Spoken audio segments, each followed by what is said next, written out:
record. Okay. Well, we're still happy to have Myron here. Lynn has some opening music for us.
Thank you, Lynn. Are there announcements that need to be made this morning?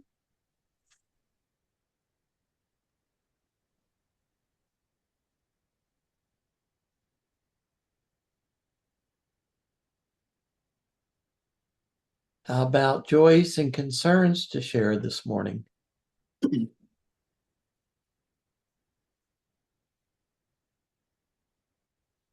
Um, I just want to mention that, you know, Dick has had a couple of teeth knocked off the gears over the years cognitively, and this trip to California has been a bit more of a struggle for him, being in places that are familiar to him, but he's forgotten they're familiar.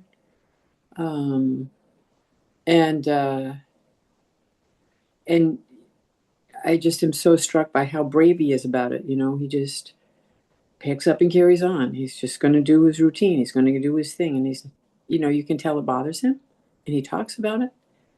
But I wish we would hold him in the light.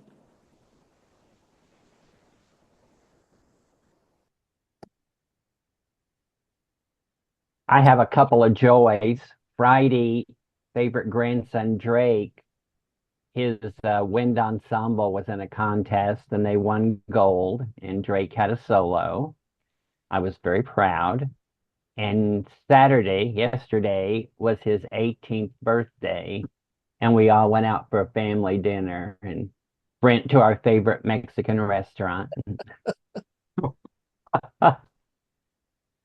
with a fun day.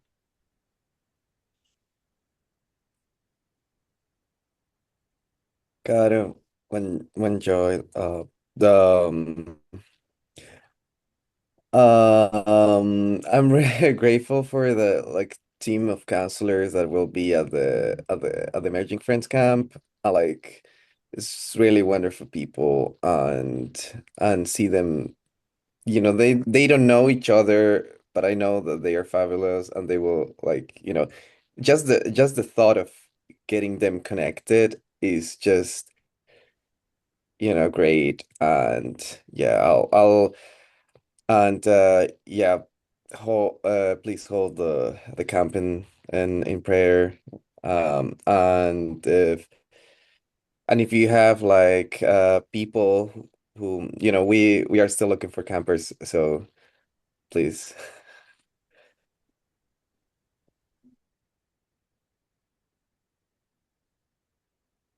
It is a joy for us to be at my son Eric in North Carolina and watch his daughter, my granddaughter, in his in her performance as a stage manager in the last 4 productions on stage this weekend. And it's just wonderful to see kids doing things that are excellent and being part of developing their artistic abilities, and it's all wonderful.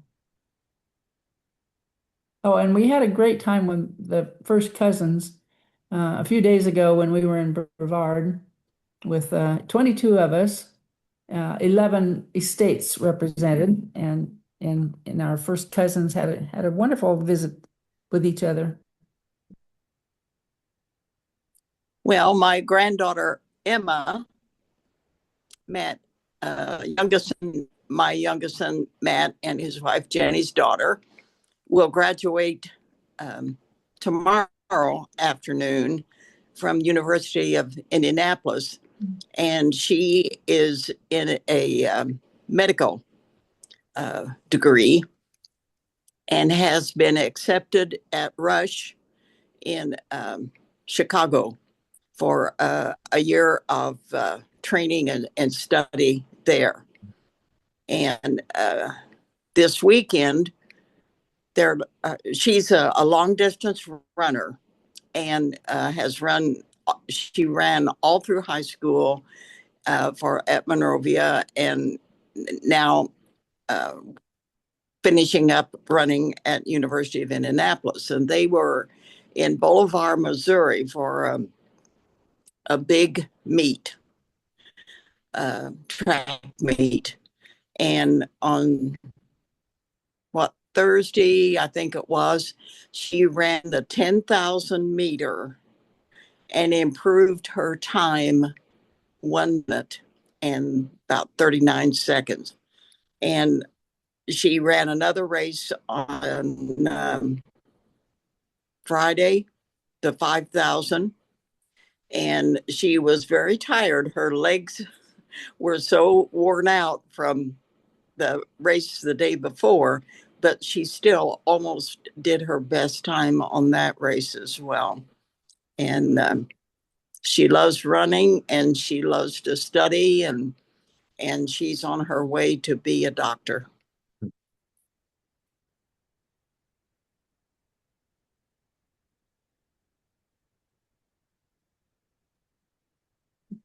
Sounds like she and Drake ought to get to know each other.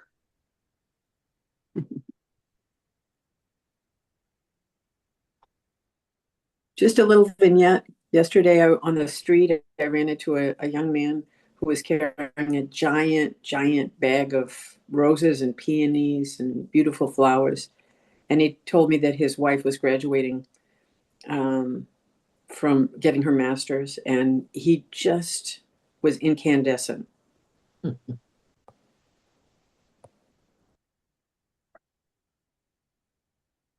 I'd like to raise my wife up in a joy.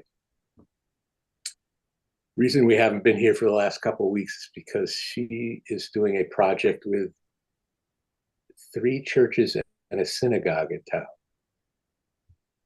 She's been busily making butterflies, pretty big. Some of them are probably 2.5 feet big, and they are of like silk scarves so that they blow in the wind.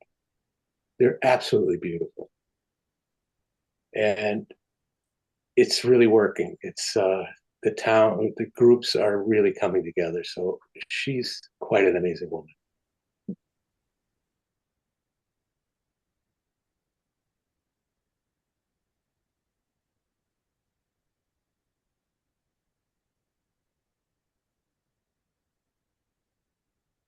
Well, friends, let's hold these shared joys in our hearts individually and collectively to celebrate, and also the concerns that we have for people we love.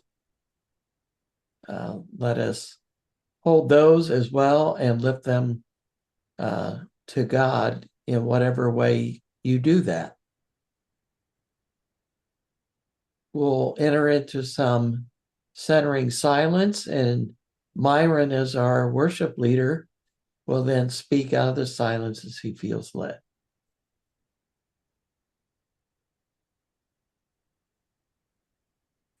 Oops.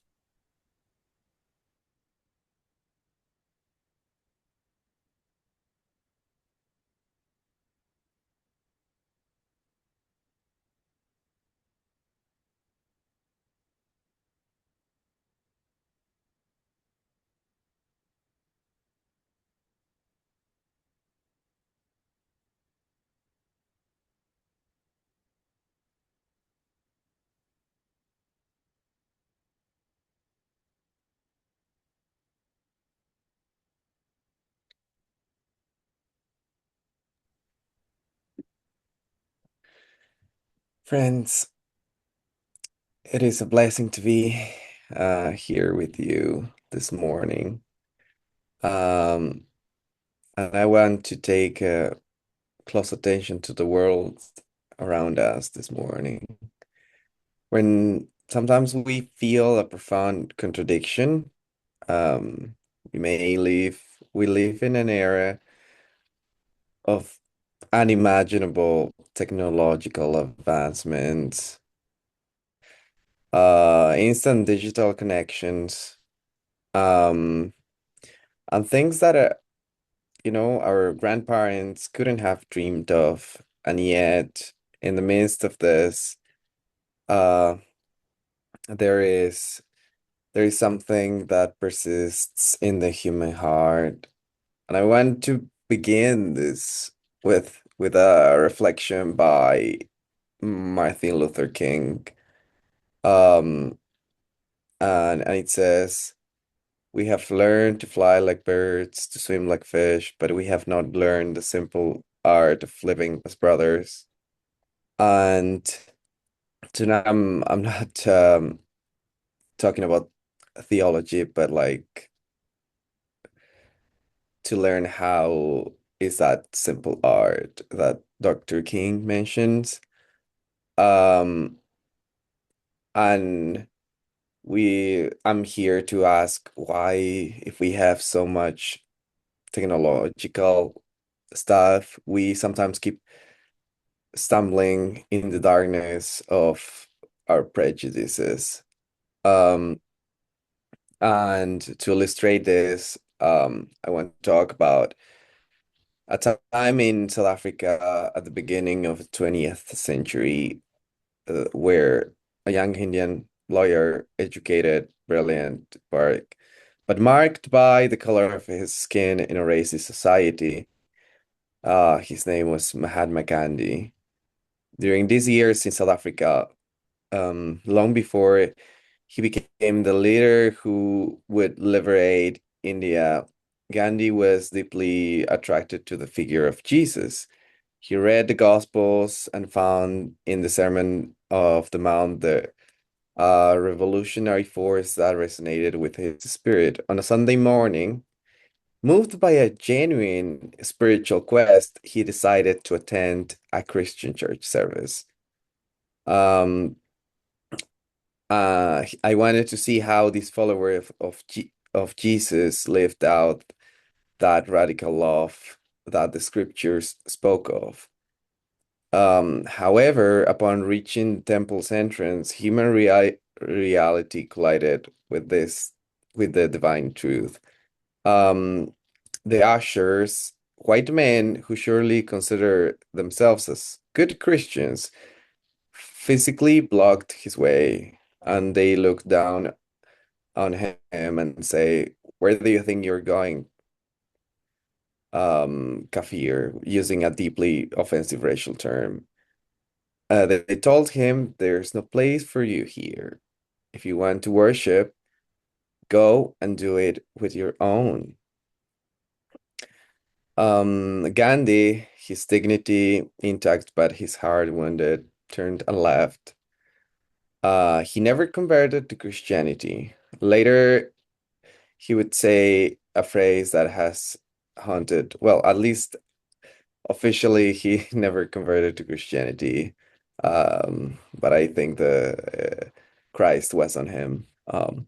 He would say a phrase later that has haunted, well, one of his favorite phrases, like, "I would like your Christ but not your Christians. Your Christians are so different from your Christ.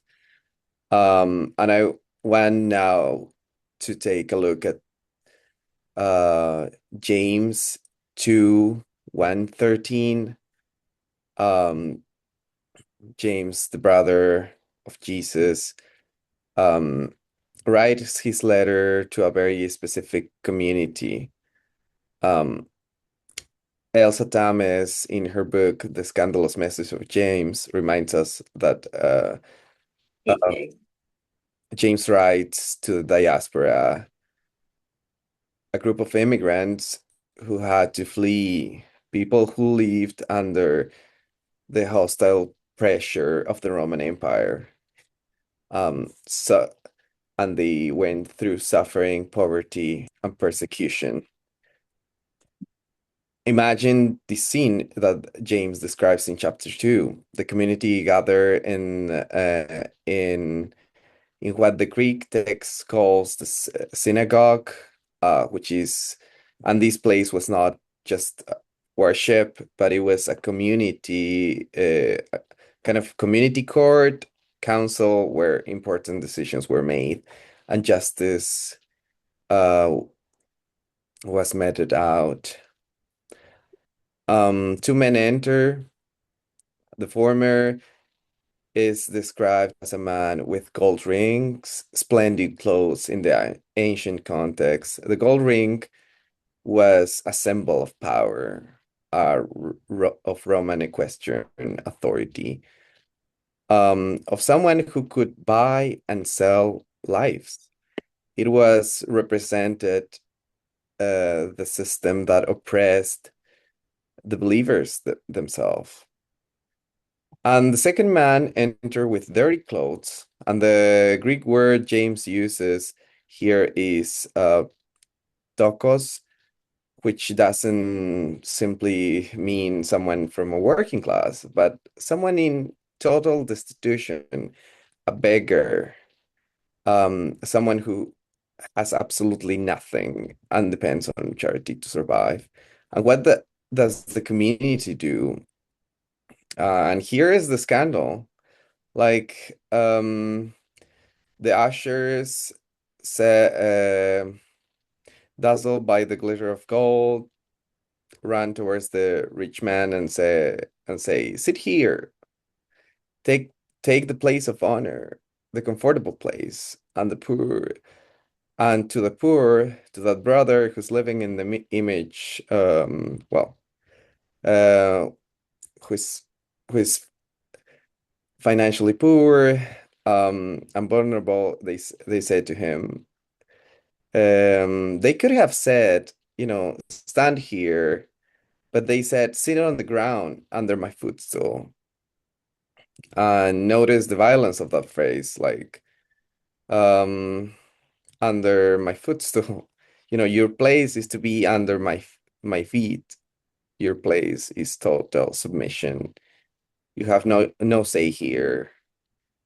And James, with indignation, says to them, have you not become judges with evil thoughts? And friends, I want to state this as idolatry to riches and wealth and power and people who have a lot of power. And why is this important as Quakers? Well, as our Quakers have born in 17th century England, a time where hierarchy was everything. The clothes you wear, the way you spoke, and to whom you took your hat off defined your worth as a human being.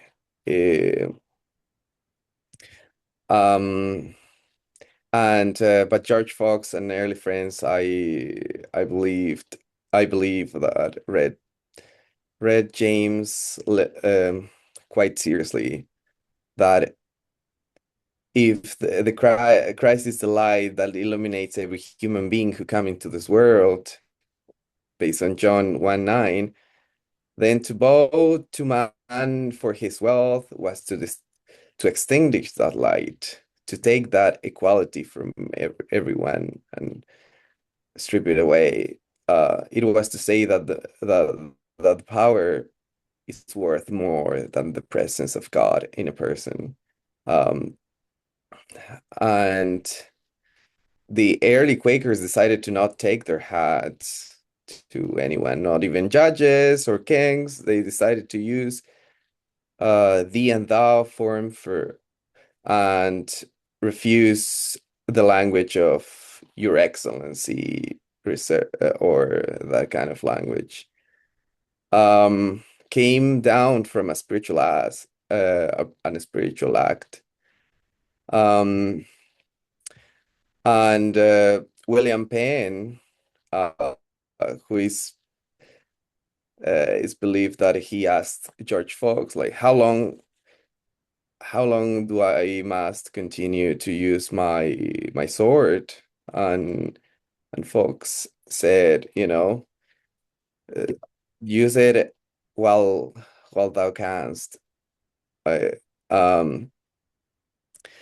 So the Fox knew that the light of Christ that it grew in Penn's heart, the symbols of status, sword was a symbol of status and violence, would fall of their own weight, and the light will get into Penn's heart. Another example that I want to point out here, because even though our testimony of equality is there, we as friends through history sometimes have failed.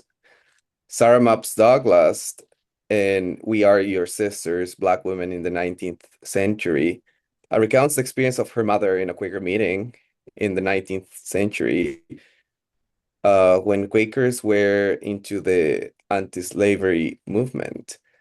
And this is what it says. Mother does not recollect distinctly the circumstances that occur at the New York meeting, but this is the substance. After she had been in meeting sometime, a friend came in and sat by her and asked her who she lived with. Mother said she did not live with anyone. The friend then said that the colored people sat upstairs as friends do not like to sit by thy color, and added she had no objection herself to sit by her, but that when she came again, she had better sit upstairs. She did not go to meeting again. She was attending the Women's Convention in New York, 1837, and was a stranger here. It was the first time she attempted to go to friends meeting there. And my if I'm honest with you, my some of my experiences in the US has been kind of just to tell you an example, people thinking that I am from Guatemala, folks asking me, is your food spicy? Folks telling me that if I am looking for the Hispanic meeting, pointing me out to other Hispanic as if I could only talk to quote unquote my people, or speaking extremely slowly, thinking that I'm not fluent enough in English, um, and so so and at this point, friends, I want to point out we may not use swords as a symbol of status or much or worry so much about taking off our hats right now, but I think we have our own gold rings. We have our own subtle ways of saying sit here in the place of honor to those have influence in our church, purchasing power, or have been in the church for years and years and years, and stand there to those who look different or think differently from us. And maybe these people are, it's the undocumented immigrant in our community whom we may ignore out of fear. Maybe it's the person with mental health issues. Maybe it's the kid making noise at the church. Or maybe someone who might not fit in our political molds.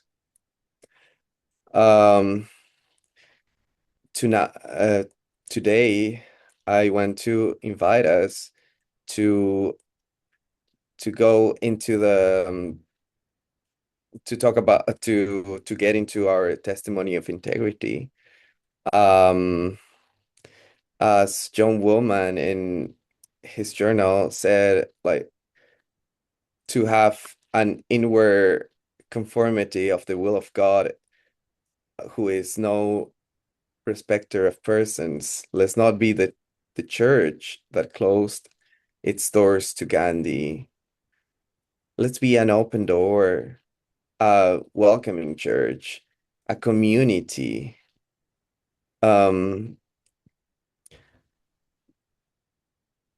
So one query that I have for this morning is, like, in our daily lives, in our work, in our family, like, who am I not engaging because they look or behave or think differently? Am I judging people by their appearance, by their political thinking, by the way they speak? How am I willing to step down from a place of judging and watch my brothers or sisters' fate, no matter who that person is, in such a polarized country? May the Lord give us the grace to see others as God sees us, with eyes of mercy and not of judgment. Thank you, friends.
Thank you, Myron and Lynn, for your ministry offerings this morning.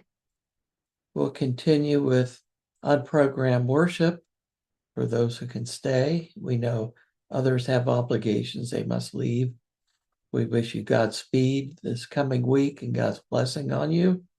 And we hope to see you next week. Let's continue with worship. Thank you, Myron and Lynn. Thank you, Myron and Lynn.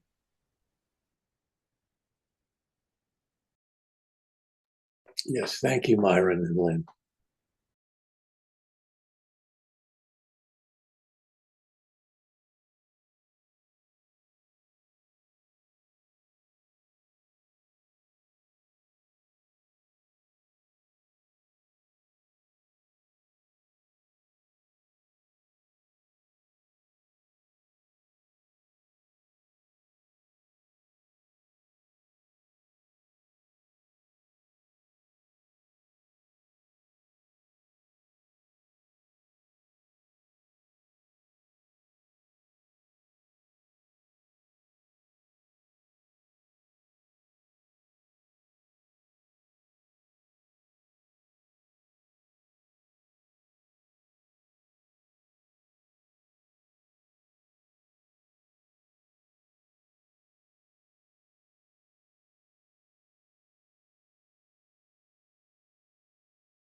yesterday I found myself watching the Kentucky Derby.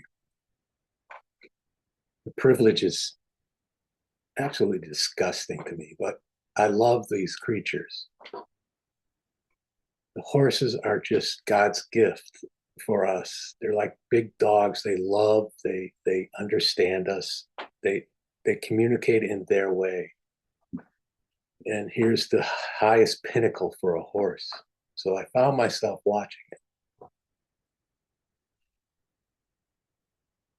There was a part in there where a reporter was walking with a trainer, asking what it would be like if they won. And she, yes, she, standing among all these men, turned it around to the reporter and said, "You made it easy for me. You were the first woman who rode in the Kentucky Derby." It shocked me because I was judging. I was judging the privilege. This woman didn't say a thing about herself, except, "I have no idea what it's going to be like if I win."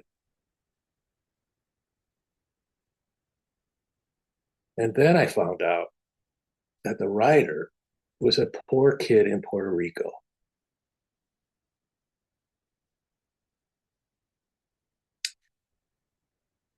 We aren't that much disalike. This woman had the courage to speak in front of all these men surrounding her about women's rights and privilege that they don't have. And it was broadcast for the world to see. I don't know if anyone else saw it the same way I did, but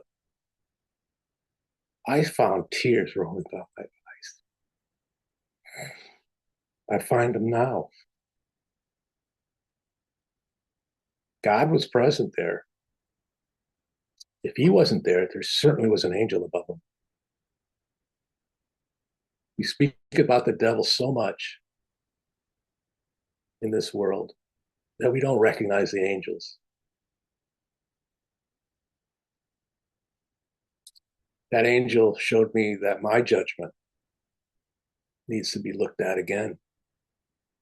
It's constantly being challenged, and I'm glad that it's challenged because I know I have my privilege, but I may not be aware of all of it. So I don't know why I got on here to say this, but I definitely feel the power telling me that I need to express it.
in my other spiritual life, we have a principle. I think it's the beginning of the 12th tradition that talks about anonymity being the spiritual foundation, and there are a lot of reasons for that. But one of them, I think, that's been most powerful to me is the idea that we know so little about each other's circumstances, nor is it considered, appropriate to inquire closely about your circumstances. You can volunteer what you like, but if you don't volunteer, let it be. So we don't know what the other person does for a living, what their lifestyle is like, what their bank balance is, what have you. And that it is part of our spiritual understanding that it's important that we not consider that in the way that we deal with each other, that we are all genuinely sick and suffering souls looking for fellowship and a direct connection to a higher power, who I choose to call God. And when I first came to Friends Meeting, I was working in a blue collar job. I wore a uniform, punched a clock kind of thing. And people really just had no idea what to do with me. They would walk up to me and say, "How do you cook peas?" or something. And,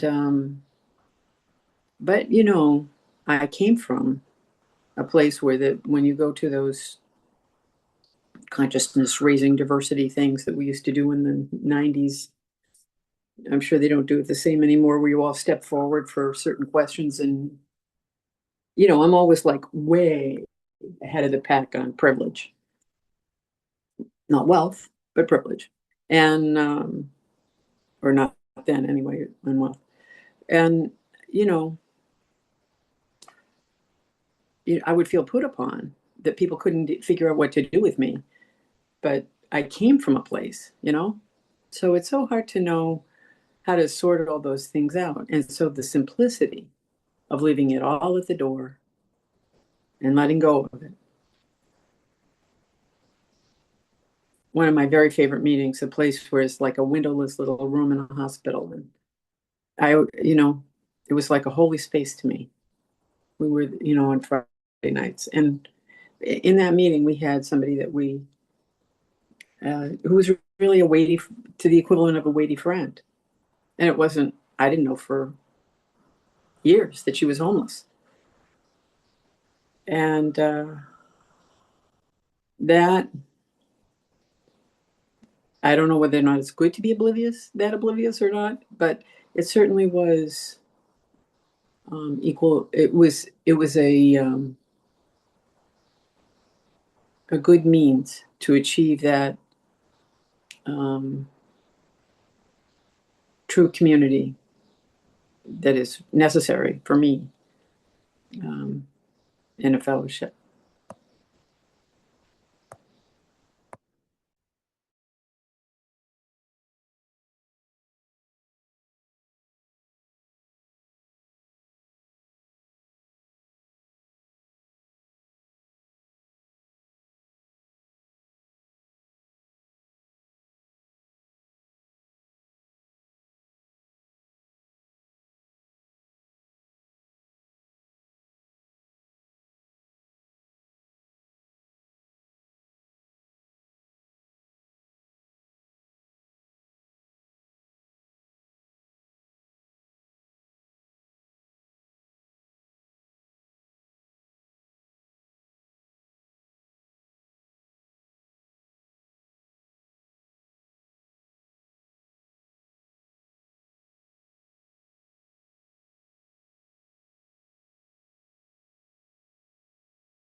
if friends' hearts are clear, we can close meeting for worship for today. Thank you, Myron. Very thought-provoking message. It was. Thank you, Myron. And thank you, Lynn. Thanks, Myron. Thank you for your work too. Our youth need leadership like yours. Lovely to be with you today. I wish I Hope to could. see you again. Come on back anytime. Yeah, definitely. Well, take care, friends, and have a blessed week, and I hope to see you next week. Good to see everybody. Bye. Love you guys.